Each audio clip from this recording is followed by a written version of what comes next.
That's what I'm talking about, boys. Another win, 6-1.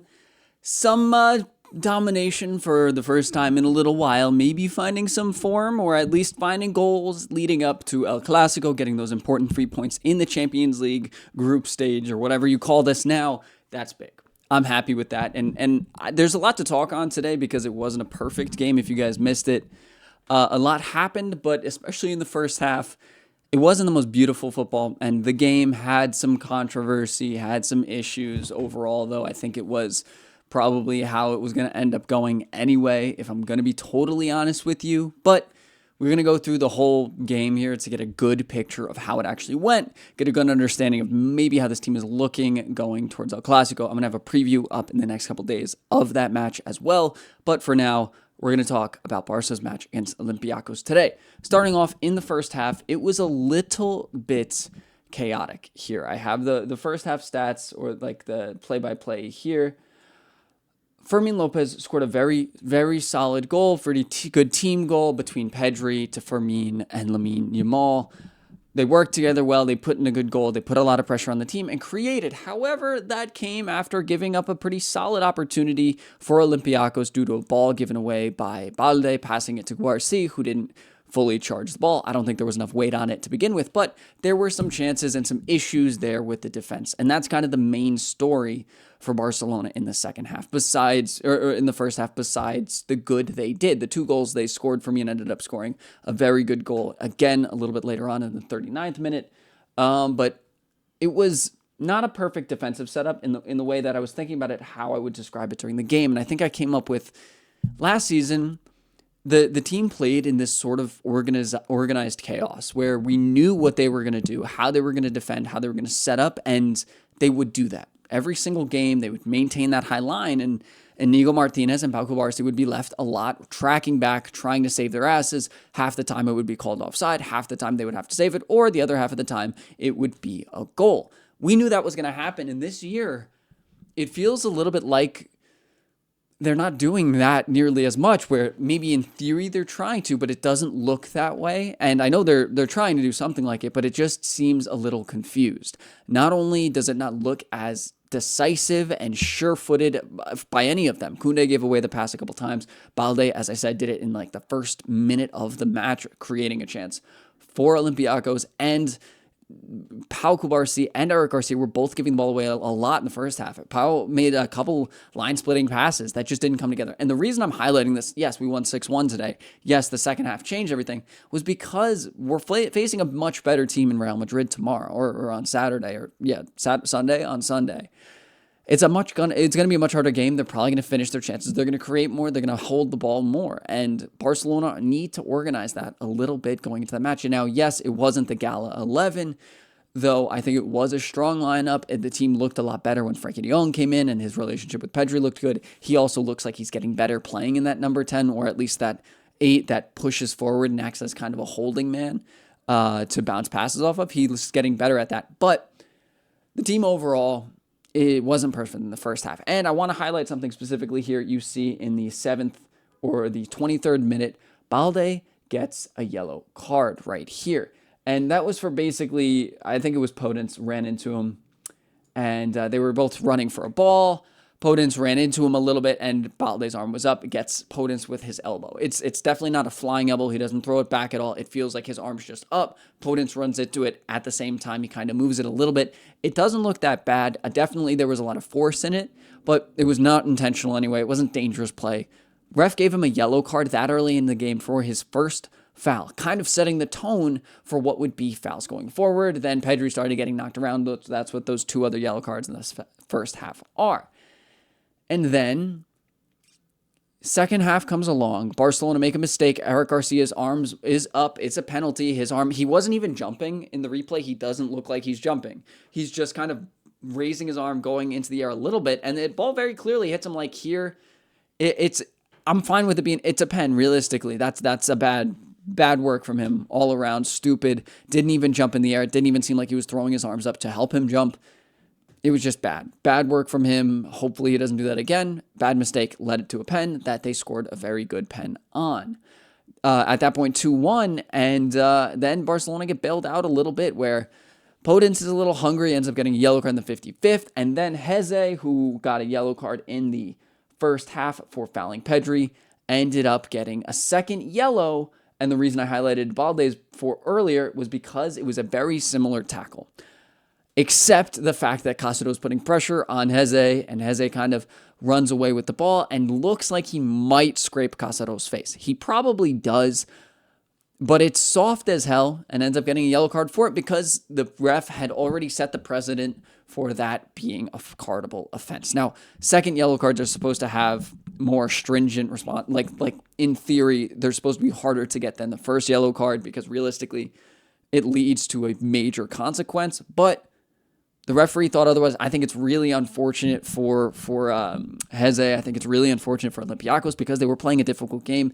There was some momentum, even if it wasn't great, and it could have gone differently. However, it is a red because he set the precedent and he wanted to give it to him. I don't agree with it. I think it shouldn't have been, but it is what it is. We just saw Vinny Jr. draw a red card, a straight red, for something pretty similar to both Balde's yellow and Castro's winning of the red, the second yellow here. So it's a weird area. I don't think it should ever be anything more than a yellow card in that circumstance. It shouldn't have been. Whatever, though, it was. And it is what it is. We saw some changes going into the second half, but Barcelona turned it up when there was a man down. Frankie came in. I think the team got a lot better. Lamine scored a penalty that was a clear penalty, in my opinion. Marcus Rashford then scored. Fermin and Rashford scored. It was a pretty solid second half. Barcelona dominated. Really no worries there after that point. Barcelona really put it together, felt a lot more comfortable, and you can even see from the attacking momentum here, the team overall got a lot better. Here, let me just show you real quick. See, yeah, it was basically just clear domination with very little opportunities after that.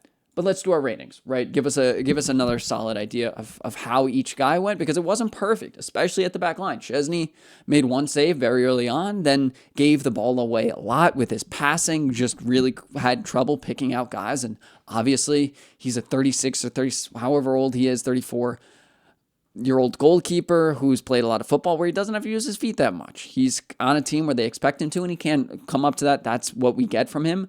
And today we saw the consequences of that. Gave Olympiacos the ball a lot, hurt Barcelona in possession, and did end up conceding the pen, though it was a very good penalty. I'm going to give him a 5, maybe 1 basically just for that save in the beginning, and not giving it away terribly in a terrible circumstance. But good save, main focus point there. Maybe you could give him a little bit more than that too if you really wanted. Back line, though, I don't know. There were a few defensive interactions between that Cubarsí and Eric Garcia did well. However, I wasn't impressed with their work, especially in the first half. As I said earlier, they seem a little bit uncertain, where last year there was a certainty in the way this team played, especially with Inigo Martinez on the field. He helped coach Cubarsí into how that high line worked. He had been with him for another 2 years or another year before that, and Cubarsí's used to that. It just doesn't. It seems like something is off back there, and maybe it's not having Garcia back there, not having the ball playing ability there, but everybody is just not clicking nearly as well as you want them to. But I think they did improve going into the second half. Overall, maybe a 6. I think at best, I just wasn't that wildly impressed with them, especially for Eric Garcia's pen giveaway there. Really bad work, in my opinion. And the wingbacks, I think it's a similar story where I think they helped a lot, especially Balde going forward. Put a couple good balls in there, but overall, not spectacular. Especially because they gave away the pass a few too many times. It wasn't terrible, but I would like to see them a little bit more certain, a little bit maybe more productive in a team like this where you're not playing at 100%. It's not that much pressure. It's a little bit different, but maybe 6.5, 7s for both Koundé and Balde. Moving into the middle, Pedri is fantastic. Gave the ball away a couple times, but really just was operating and maintaining the whole game, especially in the first half for Barcelona. Castro really had trouble getting on the ball at all. Really struggled to affect play more than just passing it back, and they were doing a lot of the possession in the back line, which is really unexpected for Barcelona with not a ton of threat. Obviously, that changed in the second half when they went down a man. Rashford was making a ton of runs. Castro, Pedri were all picking him out, but Castro, good, not spectacular. I think 7 is fair. Pedri was better, very good. Ended up playing a key role in a couple of the goals and got, 1 assist today, but honestly could have done more. Could have gotten more from what he did. Solid game overall. I think at 8-9 is very fair. And now we move up to Dro, who, is a very young kid, getting into everything. His last performance for Barcelona wasn't great, but today I thought he was really, really good. Looked a lot more comfortable, found more space, turned his man, linked up well, pressed pretty well. He started on the left, moved central, and floated around a lot with Fermin Lopez and Rashford, and it looked really healthy. I really liked it. I thought it makes me happy that he can play in this game and help maybe save the minutes for some other guys. But realistically, I want the guys to be rested, being Fermin, being Pedri, and Stani Olmo, which didn't happen today because Olmo is out. Though, good game overall, got an assist for the boy. Easily 7.5 performance today. Could have even be better. It was very, very solid. Fermin Lopez, my man of the match. Obviously, hat trick. Great game overall. Really affected the play. Really worked well with Lamine and Rashford and connects really well on this side. I love the energy. It's something we need. It's something, since we don't have Rafinha, we've been desperately missing, and we got it again. He looks really good, and we need him finding his form, finding that strike that we know he has against Real Madrid. He's going to start. He's going to need to be this clinical against them as well. Same for Rashford, right? Fermin 10, 9.5, 10, Rashford 9.5, 10. I thought Rashford was really good, won the penalty, ran into space a ton. Real Madrid's defenders aren't in the greatest shape. We know Trent, if he starts, which I don't think he will, is slow and not the greatest defender. Huijsen is not the fastest as well. Eder Militão's still not that guy he once was with 90 whatever pace in FIFA, coming back from the double ACL injuries. And you can definitely find some space back there. Whether they're going to play Carreras probably at left back is a different conversation. He's pretty good. Rashford's pace can be very influential there. I liked him at striker today. We'd see how he does against a much more physical, even Rudiger. I'm not sure if he's healthy. Or Eder Militão and Huijsen. It would be interesting to see nonetheless. And good game for him. 2 goals. I think he got an assist as well. Crushed it, really, in my opinion. And same with Lamine Yamal. I thought Lamine was really good. Got into space, looked a lot more comfortable, and looked a lot more dangerous than he has since coming back from injury. And it just looked healthy up there. Everybody really connected very well. I think an 8.5 is good for Lamine. And overall, I can't be too disappointed with the way this 11 played. The reason I voiced those complaints with the 11 at the back because I'm worried a little bit about how it will look against Real Madrid. I think they can battle. I don't think Madrid's in that high form right now either, but I think it's going to be a testy match. I think, energy is going to get high as it always does in El Clásico with Fermin on the pitch as well. Vinny, Fermin, there's a lot of energy there. You never know what's going to happen. I need that backline clicking a little bit more to feel a little bit safer, but we'll see how that turns into. And I think the subs were pretty spot on, except for the fact I would have liked Pedri to come out earlier.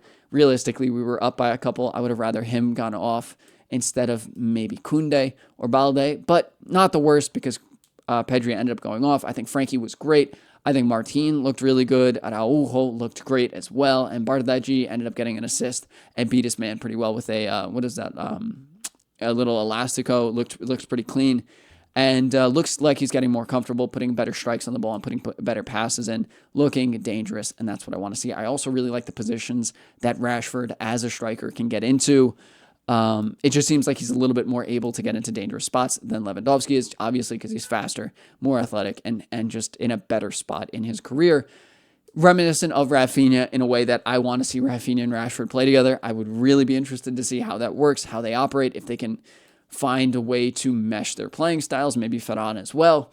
I'm interested to see what the lineup looks like as well against El Clásico. I don't think Rafinha would start. It wouldn't make much sense, but again, I'll get into that in a few days when I do my reaction video or my pregame video, which should be coming out, I would think Thursday, because I might make a video on the Madrid game depending on how it goes tomorrow. And then Bernal came in, who didn't have a ton to do, kind of just stood in spot and bounced balls between his teammates. Looks very calm on the ball, maybe reminiscent of Busquets.